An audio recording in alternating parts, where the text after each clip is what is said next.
Hola, ¿qué tal? Soy Jimena, R4 de Medicina Interna del Ramón y Cajal y hoy os voy a hablar sobre la profilaxis de la enfermedad tromboembólica venosa. Vale, pues vamos a empezar. Bueno, se estima que el 50% de los pacientes que están ingresados pueden padecer enfermedad tromboembólica venosa. ¿Esta qué incluye? Incluye tanto la trombosis venosa profunda como el tromboembolismo pulmonar. Es difícil estimar la incidencia porque los estudios están hechos en muchas poblaciones con outcomes distintos. Sin embargo, lo que está claro es que la tromboprofilaxis disminuye el riesgo de enfermedad tromboembólica venosa en pacientes hospitalizados, tanto en servicios médicos como en servicios quirúrgicos. Antes que nada, tenemos que pensar en el paciente que tenemos enfrente. ¿Qué pacientes tienen mayor riesgo? Bueno, pacientes de medicina general, especialmente aquellos de edad avanzada y de sexo masculino. Todos los pacientes de la unidad de cuidados intensivos, pacientes con procesos oncológicos, pacientes con ictus, especialmente aquellos que tienen parálisis de miembros inferiores, mujeres embarazadas y otros grupos de riesgo que no debemos olvidar, pacientes con insuficiencia cardíaca, pacientes con infarto agudo del miocardio con edades superiores a 60, pacientes que hayan tenido una enfermedad tromboembólica venosa previa, cuadros de inmovilidad prolongada, insuficiencia renal, pacientes obesos, pacientes con estados de hipercoagulabilidad, tanto heredados como adquiridos, y pacientes con cualquier tipo de infección, que especialmente lo hemos visto con el COVID-19. Bueno, existen dos tipos de tromboprofilaxis, la tromboprofilaxis primaria y la secundaria. La primaria, que es la más importante, es la que hacemos previo al desarrollo de la enfermedad tromboembólica. Lo podemos hacer por medios farmacológicos o mecánicos y es la que es realmente coste efectiva. Y la tromboprofilaxis secundaria es aquella cuya misión es identificar precozmente este padecimiento. Lo primero que tenemos que hacer con un paciente, cualquier paciente que tengamos ingresado en el hospital, es evaluar el riesgo trombótico. Existen muchas escalas, una de las más conocidas es la escala de riesgo de Padua, para estimar cuál es el riesgo trombótico de nuestro paciente. En la escala de riesgo de Padua se consideran estos distintos ítems. Si el paciente tiene una neoplasia activa, antecedentes de una trombosis venosa profunda, movilidad reducida, trombofilia, trauma, cirugía reciente, la edad, fallo cardíaco, infarto o accidente cerebrovascular, infección aguda en ese momento o una enfermedad reumatológica subyacente, que sea obeso, que esté en tratamiento hormonal. Se asignan puntos y si tenemos más de 4 puntos, entonces estamos ante un paciente con alto riesgo de trombosis. Otras escalas que existen son la escala IMPROVE y la de Geneva, que la escala IMPROVE está basada en un estudio observacional de más de 15.000 pacientes. Esta escala tiene una versión modificada que incluye el dímero D, que aumenta la sensibilidad. Y bueno, aquí os dejo un enlace en el que podéis consultar una calculadora con esta escala. Es más difícil de calcular que la escala de Padua. Y la Geneva, que es similar, que también os dejo el enlace para la calculadora. Bueno, por otro lado, tenemos que considerar en cada uno de los pacientes, si ya hemos considerado el riesgo trombótico, qué riesgo de sangrado tiene nuestro paciente.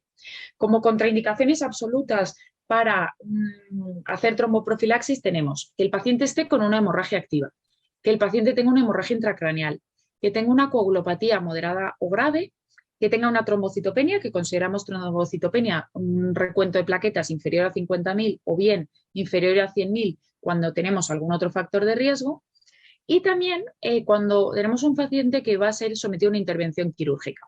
Y aquí un consejo de resi mayor a resi pequeño.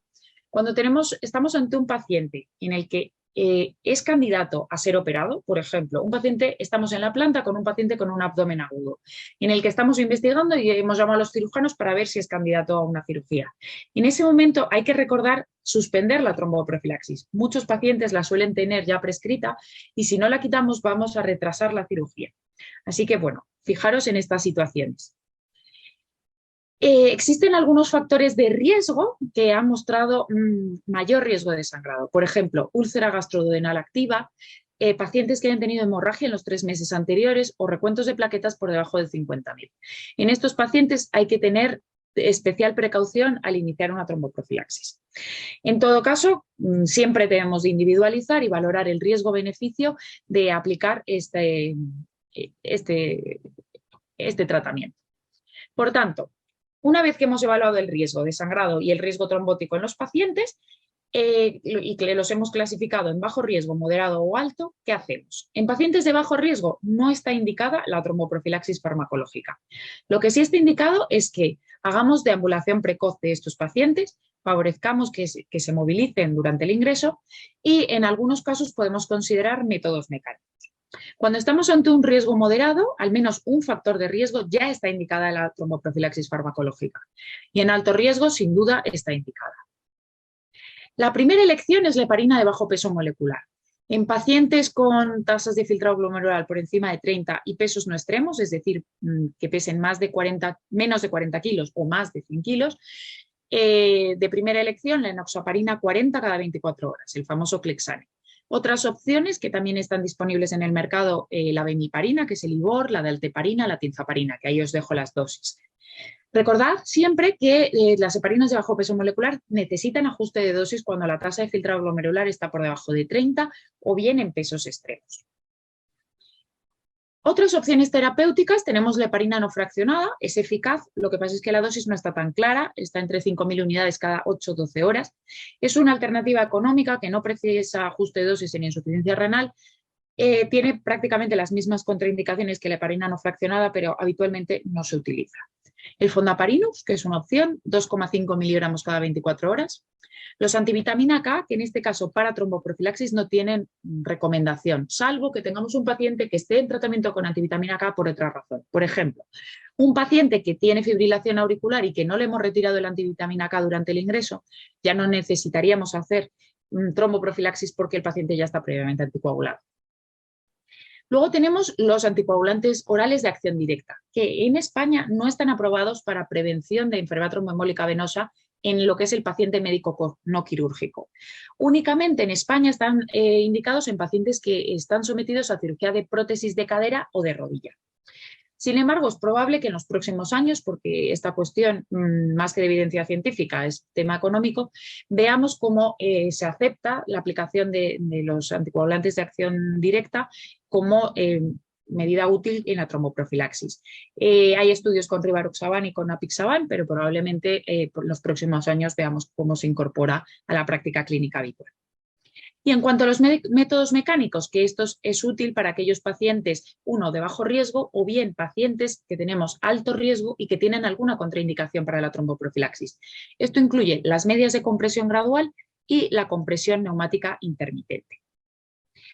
Otras medidas que no debemos olvidar, hay que favorecer en todos los pacientes ingresados la movilización precoz. En todos también hay que asegurar un adecuado estado de hidratación porque es un factor protrombótico conocido.